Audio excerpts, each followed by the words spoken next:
What our eating disorders sometimes likes to do is say that you're not sick enough because X, Y, and Z isn't happening to you. It uses that as a tactic. That's a tactic that the eating disorder uses to keep people sick. So, what my eating disorder used to do was say, well, your hair is not thinning and you still have thick hair, so you're not sick enough. You're not sick enough. I like to say that about, everything a lot.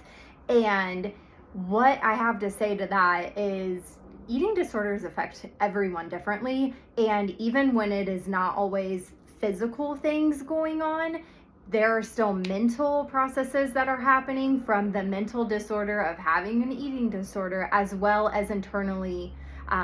Things are happening that just because you can't see it on the outside, like just because I didn't have thinning hair doesn't mean that I was not destroying my body from within from malnourishment, overexercise, which led to me not having periods because I was so malnourished. Another thing that the eating disorder liked to do was basically, actually kind of hard to describe. So it draws conclusions for the dumbest things, right? So one of mine was, if I were to cut my hair, somehow my eating disorder intertwined with having long hair, and it was really bad for me to not have long hair. So I have pretty much always had long hair.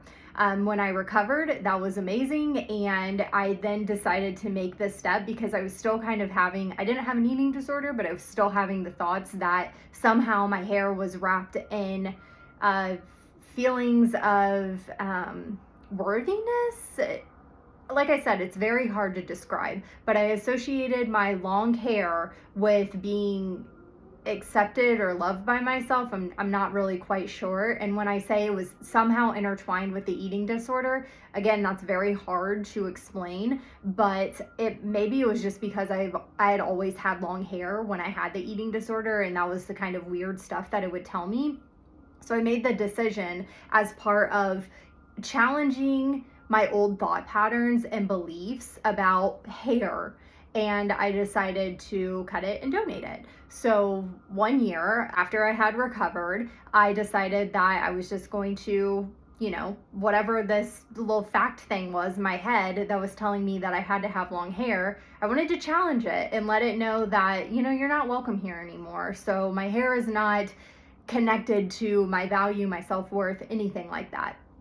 So I donated, I think 9 inches the last time I donated it, and it felt really good. And you know what? Did I have a mental breakdown? No. Was everything about me connected to my hair? No. So it was really great and an awesome enforcement for me to just see that. And then, I went through the grow out process, and I had hair this short, and I had and then it grew out, and I'm like, okay, well, personally I like having long hair, and I'm really happy to know that I challenged my brain and I let it know that long hair is not associated with my worth, me being me.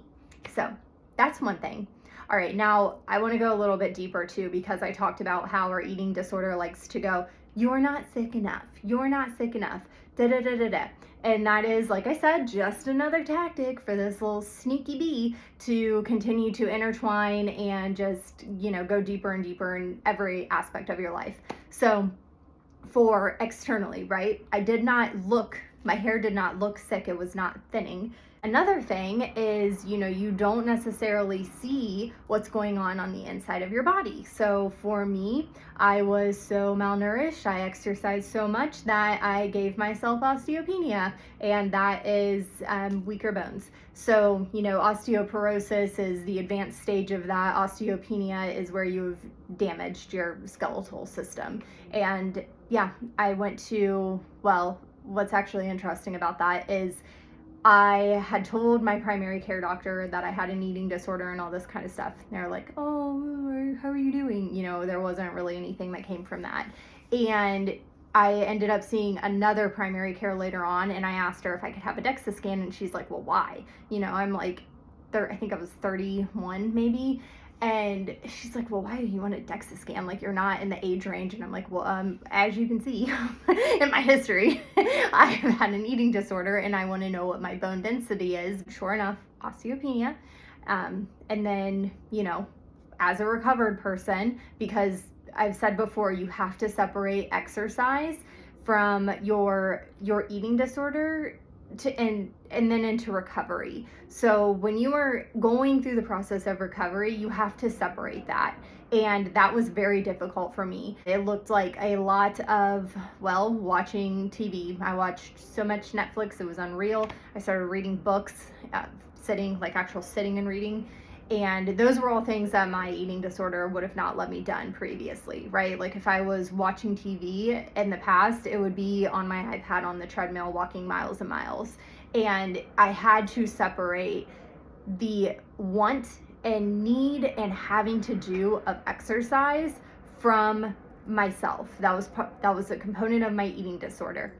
So eating disorders are not just, oh, well, bulimia, oh, well, anorexia, oh, well, abusing laxatives, oh, well, restriction. Oh, it's also over exercise compulsion, even low movement, continuous low movement. That is a sign of exercise compulsion and not being able to sit still.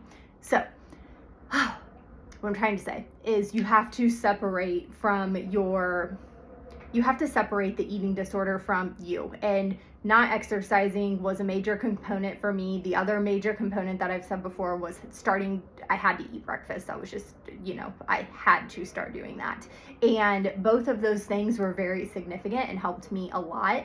And it was so hard for me not to exercise. Like I would literally see people running outside and I would feel rage towards them. I would be so upset. Well, okay, let me take that back. I would not be so upset. My eating disorder was so upset that I would not give in to its compulsions and the need that it had for me to do its task and for me to continue to exercise the way that it wanted me to. I made it really mad.